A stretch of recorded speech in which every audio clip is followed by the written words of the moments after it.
Well, now our border report, and NewsNation is following this migrant bus. It is heading to Washington, D.C., and we are taking you step by step through the process. The bus left Texas yesterday. It's currently in Tennessee. It's a journey of more than 1,700 miles. So NewsNation's Robert Sherman joins us live from the road. And Robert, many of those migrants actually get off the bus before it reaches its final destination. Right, and that's how all of this works here, Nicole. So we know that 52 migrants got on this bus that were trailing back in Eagle Pass, Texas, where we originally left. One just got off a short while ago near Nashville, Tennessee, and it's possible more will follow suit before we reach D.C. Rolling on through the dead of night, with all passengers aboard asleep, the migrant bus carved through the state of Texas into the American Southeast. Over 1,000 miles into the U.S., and all 52 migrants were accounted for.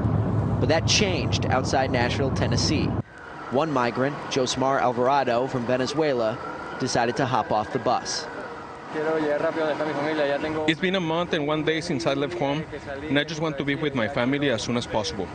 Alvarado says he's been politically targeted in his home country for not supporting the Venezuelan regime, so he is seeking asylum in the U.S.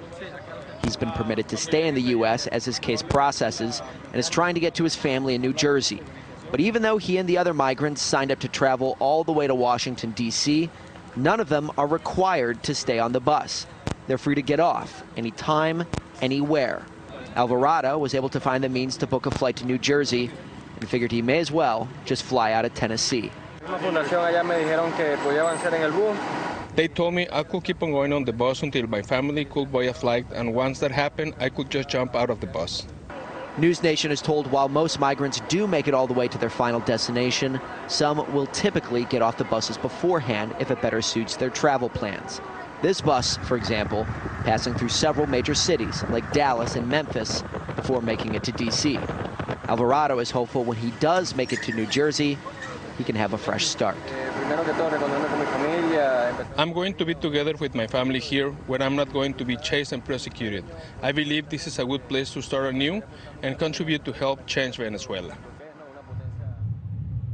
So that's the thing, Nicole. These migrants, they're not being detained. They're free to get off the bus whenever they want. And it is worth noting with some of the non-governmental organizations that we've spoken with, they acknowledge that there's a lot of political noise when it comes to these buses. There are some politicians who have claimed that they're unethical or things of that nature. But one thing those NGOs have told us is that these buses, they most certainly allow migrants to get to their final destination more quickly and free of charge. Nicole? Yeah, free of charge. All right. Robert on his way to D.C. there. Thank you for that. Thank you for watching. Go to newsnationnow.com to find NewsNation on your television provider. And don't forget to click the red subscribe button below to get more of NewsNation's fact-driven, unbiased coverage.